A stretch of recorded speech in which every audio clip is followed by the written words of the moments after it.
Nah, kenapa sih diabetes ini sering banget dikaitkan dengan masalah ginjal, Mbak? Nah, keadaan ini tadi itu biasanya kita sebut sebagai nefropati diabetik ataupun komplikasi ginjal akibat gula darah yang tinggi. Oke Mbak, kalau kebocoran protein tadi dibiarkan terlalu lama, yang terjadi adalah ya ginjal kerjanya semakin berat dan fungsi menyaringnya itu menjadi menurun. Halo Sobat Sehat, senang ya kita bisa bertemu lagi. Nah, di episode sebelumnya kita sudah bahas nih tentang dampak lanjutan dan berbagai komplikasi diabetes akibat gula darahnya yang tidak terkontrol. Nah, di episode kali ini kita akan bahas nih tentang salah satunya, yaitu yang sering dianggap sepele dan biasanya nggak diperhatikan nih, yaitu kencing berbusa. Apakah kencing berbusa ini normal atau justru menjadi awal penderitaan? Masih bersama kita hari ini Mbak Eka Fitriani. Selamat datang kembali Mbak. Halo semuanya, salam sehat. Baik nih, apa kabar hari ini Mbak? Alhamdulillah. Oke, langsung aja nih Mbak. Sebelum kita ke kencing berbusanya, kita akan tanya dulu nih. Saat kita membicarakan tentang komplikasi diabetes nih, satu yang sering paling muncul itu masalah ginjal. Entah itu masalah ginjal, gangguan ginjal, atau kerusakan ginjal, atau apapun itu.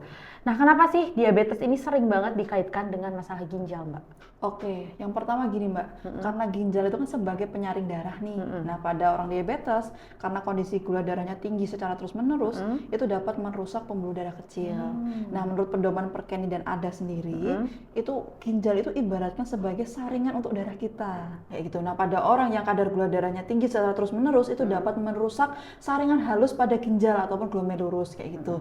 Nah kalau sudah rusak, itu dapat membuat zat yang seharusnya tetap di aliran darah itu ikut terbuang melalui urin. Nah, contohnya itu seperti protein ataupun albumin.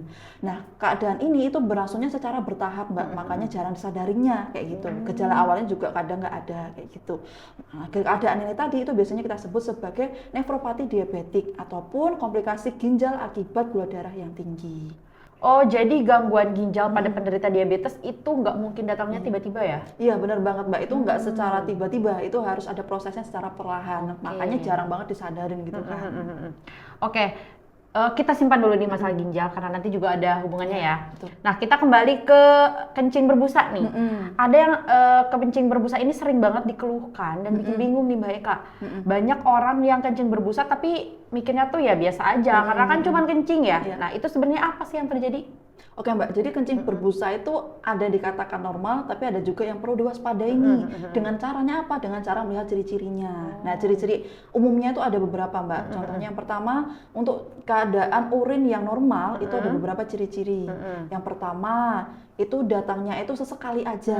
Terus yang kedua, kencingnya itu berbusa tapi sedikit dan cepat hilang, kayak gitu. Terus yang ketiga, biasanya kejadian kencing berbusa pada orang normal itu dikarenakan kurang minum. Terus selanjutnya juga aliran urin itu yang terlalu deras, itu juga bisa bikin kencing berbusa. Nah selanjutnya tandanya apa? Tidak disertai dengan keluhan lainnya, kayak gitu. Sedangkan kalau kencing berbusa yang perlu diwaspadai itu yang pertama, datangnya itu sering dan juga bisa tiap hari ataupun berulang. Itu. Yang kedua, kencing berbusanya itu tebal dan juga lama hilangnya. Yang ketiga, masih sering muncul walaupun udah sering minum nih, kayak gitu. Terus yang keempat, yang terakhir disertai dengan keluhan lainnya. Contohnya paling umum adalah sering adanya bengkak pada kaki, terus selanjutnya muncul kelelahan berlebih, terus yang terakhir sering kencing. Nah, semua tanda itu tadi kenapa bisa terjadi?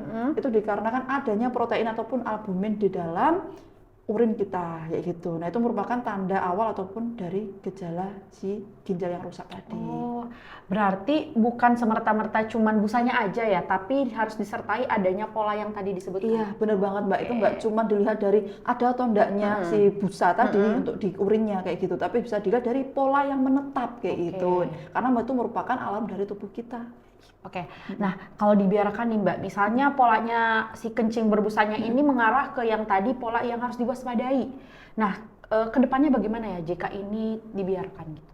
Oke Mbak, kalau kebocoran protein tadi dibiarkan terlalu lama, yang terjadi adalah ya ginjal kerjanya semakin berat dan fungsi menyaringnya itu menjadi menurun kayak gitu.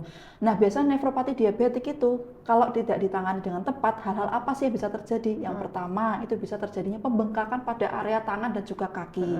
Yang kedua bisa mewaspadai kalau misalkan muncul urin berbusa, tapi itu secara menetap kayak gitu. Dan yang ketiga, bisa cek urin dan juga fungsi ginjal secara berkala. Yang keempat, bisa kontrol pola makan dengan mengurangi gula dan juga garam. Dan yang terakhir yang nggak kalah penting, itu bisa melakukan rutin olahraga dan juga istirahat yang cukup. Pencegahan dan deteksi dini itu lebih efektif Mbak daripada menunggu munculnya komplikasi diabetes tadi. Oke, coba dicatat ya Sobat Sehat di rumah. Baik Sobat Sehat, kita sekarang paham ya bahwa kencing berbusa itu bukan masalah yang sepele, terutama pada penderita diabetes. Kencing berbusa bisa menjadi tanda awal gangguan ginjal jika terjadi terus-menerus dan jika gula darahnya tidak dikontrol. Kalau Sobat Sehat punya keluhan yang serupa atau pertanyaan lain, bisa langsung tulis di kolom komentar atau bisa juga konsultasi dengan tim edukator Yakonaker melalui hotline di bawah ini. Kami pamit undur diri, sampai jumpa di episode berikutnya. Yakonaker, bantu jadi lebih sehat.